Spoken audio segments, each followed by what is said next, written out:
So ನಮ್ಮ ಕಾರ್ಯಕ್ರಮ home minister ಕಾರ್ಯಕ್ರಮ ಆಗಿರೋದ್ರಿಂದ ನಿಮ್ಮ ಮನೆಯ ಹೋಮ್ ಮಿನಿಸ್ಟರ್ಗೆ ಇಡೀ ಲೈಫ್ ಪೂರ್ತಿ ಯಾವ್ದಾದ್ರು ಒಂದು ವಿಚಾರನ ಹೇಳಬೇಕು ಅಂತ ಅಥವಾ ನಿಮ್ಮ ಕೃತಜ್ಞತೆ ಭಾವ ಏನಾದ್ರು ಸಲ್ಲಿಸಬೇಕು ಅನ್ನೋದೇನಾದ್ರು ಇದ್ರೆ ಏನು ಹೇಳಕ್ಕೆ ಇಷ್ಟಪಡ್ತೀರಾ? ಒಂದು ನನ್ನ ಇಡೀ ಕುಟುಂಬ, ಅದು ನನ್ನ ಒಬ್ಬನ ವಿಚಾರನೇ ಅಲ್ಲ, ನನ್ನ ಮಕ್ಕಳು ಅಷ್ಟೇ ಅಲ್ಲ, ನನ್ನ ಎಲ್ಲ ಕುಟುಂಬದ ವಿಚಾರದಲ್ಲಿ ನಾನೇನು ನಮ್ಮ ತಾಯಿ ಎಕ್ಸ್ಪೆಕ್ಟ್ ಮಾಡಿ ಅವ್ರನ್ನ ತರೋದ್ರಿಂದ ನಮ್ಮ ಕುಟುಂಬದಲ್ಲಿ ಎಲ್ಲರೂ ಒಟ್ಟಿಗೆ ಹೋಗ್ತಾರೆ, ಒಂದು ಎಲ್ಲರನ್ನ ಅನ್ನೋ ಭಾವನೆಯಿಂದ. 3 ಜನ ಅಕ್ಕದಿರು ನನಗೆ, ಯಾರೂ ತಂಗಿಯದಿರಿಲ್ಲ. ಮೊದಲನೇ ಅಕ್ಕನ ಮಗಳು ಇವಳು, ನಾನು. 2ನೇ ಅಕ್ಕನ ಮಗಳು ಇವಳಿಗಿಂತ ದೊಡ್ಡವರು, ಆಗಾಗ ನಮ್ಮ ಅಣ್ಣನಿಗೆ ತಂದಿತ್ತು. 3ನೇ ಅಕ್ಕನ ಮಗಳ ನಮ್ಮ ಅಣ್ಣನ ಮಗನಿಗೆ ತಂದು ಕೊಟ್ಟಿದ್ವಿ.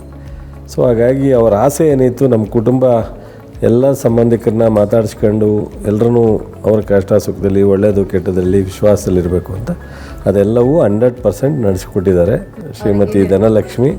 ಇಡೀ ಕುಟುಂಬ, ನಮ್ಮ ತಂದೆ ತಾಯಿ, ಸೊ ನನ್ನ ಕುಟುಂಬದ ಪರವಾಗಿ ಥ್ಯಾಂಕ್ಸ್. ಸೊ ಮುಂದೆನೂ ಇದೇ ಥರ ಪೂರ್ಣ ಪ್ರಮಾಣದಲ್ಲಿ ಜವಾಬ್ದಾರಿಯನ್ನು ತಗೊಂಡು ಮಾಡಲಿ ಅಂತೇಳಿ ಇಷ್ಟಪಡ್ತೀನಿ.